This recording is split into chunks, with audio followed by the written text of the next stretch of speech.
Good morning all of you. अपना आज का टॉपिक है अंतर्वस्तु विश्लेषण content analysis BA second year. अंतर्वस्तु विश्लेषण प्रविधि का प्रयोग समाजशास्त्र में बहुतायत से किया जाता है। ये वास्तव में जो है सामाजिक अनुसंधान की एक महत्वपूर्ण विधि है, पद्धति है, जिसकी उपादेयता को संचार के विभिन्न साधनों के विकास के संदर्भ में क्या है देखा जा सकता है। अंतर्वस्तु विश्लेषण पद्धति जो है वो संचार के प्रकार विश्लेषण के उद्देश्यात्मक, क्रमबद्ध और गुणात्मक विवरण हेतु जो है ये अनुसंधान की एक प्रविधि है जी। इसको जो है सर्वप्रथम पत्रकारों द्वारा इस पद्धति को प्रयुक्त किया गया, जिसमें राजनीति, अपराध, विवाह विच्छेद व क्रीड़ा आदि विषयों से संबंधित विषय वस्तु के विश्लेषण किए गए और महत्वपूर्ण निष्कर्ष निकाले गए।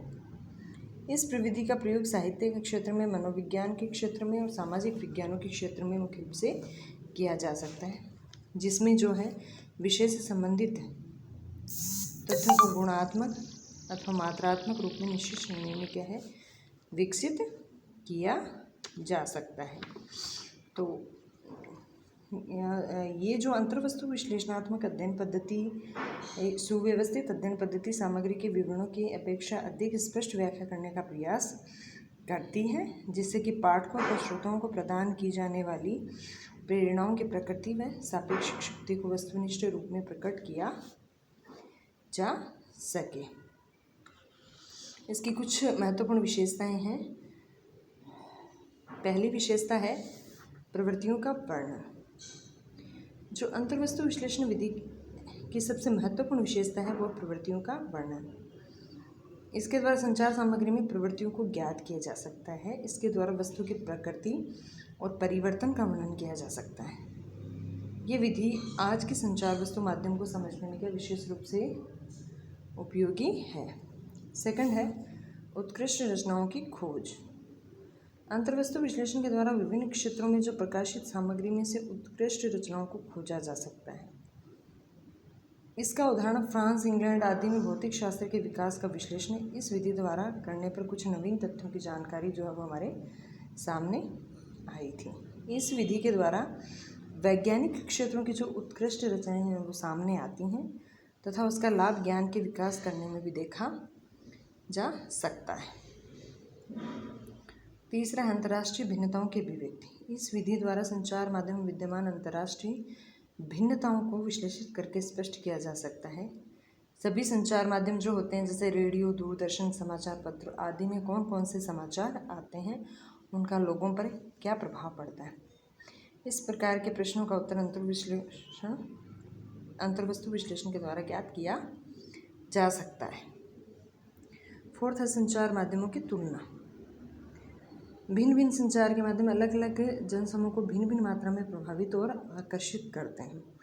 अंतर्वस्तु विश्लेषण के द्वारा इस संचार वस्तु का तुलनात्मक अध्ययन करना संभव है, जो इस विधि की विशेषता है। नेक्स्ट है संचार सामग्री की लेखा परीक्षण। इस विधि का प्रयोग संचारकर्ता के उद्देश्य तथा सिद्धांतों के अंतर्गत संचार सामग्री में त्रुटिपूर्ण वर्णन तथा अन्य त्रुटियों को ठीक किया जा सकता है। वैज्ञानिकों ने इस विधि की विशेषता बताते हुए संचार सामग्री की लेखा परीक्षा नाम दिया है। इन सत्यताओं का जो भी एक अध्ययन की जो भी सत्यता है वो इस विधि के द्वारा ज्ञात कर सकते हैं। संचार स्तर का निर्माण एवं क्रियान्वयन। इस विधि द्वारा संचारों का वर्णन किया जाता है कि वे संचार के किस संचार के स्तर के हैं, उनके स्तर में सुधार करके भविष्य में संचार के क्रियान्वयन को क्या सुगम बनाया जाता है। संचार में सुधार लाने में ये विधि जो है वो विशेष रूप से क्या है उपयोगी होती है। अंतर्वस्तु विश्लेषणात्मक जो विधि है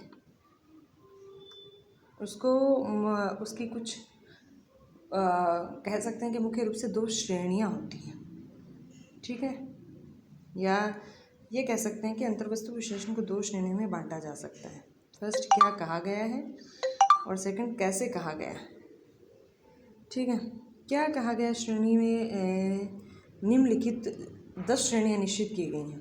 विषय, अंतर्वस्तु, स्थिति या दिशा, प्रमाण, मूल्य, सिद्धांत, लक्षण, कर्ता, स्रोत, उत्पत्ति, लक्ष्य।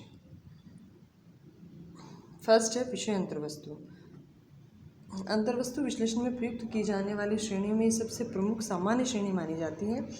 इसके द्वारा विशेष प्रारंभिक प्रश्नों के उत्तर क्या है दिए जाते हैं। सेकंड, स्थिति या दिशा। इस श्रेणी में इस तथ्य का उत्तर दिया जाता है कि संचार विशेष विषय के पक्ष, विरुद्ध या तटस्थ दिशा में कार्य कर रहा है। थर्ड है प्रमाण। इसे आधार श्रेणी भी कहते हैं। इस श्रेणी का प्रयोग जो लासफेल ने ये ज्ञात करने के लिए किया था, लासफेल हुए हैं विज्ञानी, समाज विज्ञानी। लासफेल ने ज्ञात करने के लिए किया था कि मूल्यांकन किस आधार पर किया गया। मूल्य। इस श्रेणी के अंतर्गत ये देखा जाता है कि व्यक्ति किन मूल्य वस्तुओं के पीछे भाग रहा है। बेरेल्स ने इस श्रेणी को लक्ष्य आवश्यकता कहा है। सिद्धांत। जहाँ मूल्य क्रियाओं के लक्ष्यों का उल्लेख करते हैं, वहीं सिद्धांत साधनों का वर्णन करते हैं। सिद्धांत निश्चित करते हैं किस प्रकार से उद्देश्यों को प्राप्त किया जाए। नेक्स्ट है लक्षण। इस लक्षण में व्यक्तिगत विशेषताओं को रखा जाता है, इसलिए इसे क्या है क्षमता भी कहते हैं। लक्षण श्रेणी का प्रयोग संस्थाओं और नीतियों को स्पष्ट करने के लिए किया जाता है। नेक्स्ट है कर्ता। कर्ता श्रेणी के अंतर्गत उस व्यक्ति समूह अन्य को रखा जाता है जो केंद्रीय स्थिति में क्रिया के संचालन के रूप में क्या है प्रभावी होता है। फिर स्रोत। इस श्रेणी में उस व्यक्ति या समूह को रखा जाता है जिसके आधार पर क्रियाओं का वर्णन किया जाता है, या क्रियाओं का कह सकते हैं स्रोत क्या है। नेक्स्ट है उत्पत्ति। संचार की उत्पत्ति के स्रोत का अध्ययन करने के लिए श्रेणी का प्रयोग किया जाता है। इस तथ्य को ज्ञात करने के लिए श्रोता का ध्यान किस प्रकार से निर्देशित किया जाता है, इस तथ्य को ज्ञात करने के लिए उत्पत्ति श्रेणी का निर्धारण किया जाता है। नेक्स्ट है लक्ष्य। जिसके लिए संचार विशेष रूप से निर्देशित संचालित किया जाता है, उसे लक्ष्य की श्रेणी में रखा जाता है। फिर जो सेकंड है वो है कैसे कहा गया पर आधारित श्रेणियाँ। ठीक है, तो इसमें जो है वो 4 हैं कि संचार का प्रकार, कथन का स्वरूप, गहनता और प्रचारात्मक चरित्र। पहला संचार का प्रकार। इसमें उपश्रेणीकरण करने के लिए भाषा या कार्यक्रम के आधार पर कर्ताओं का वर्गीकरण किया जाता है।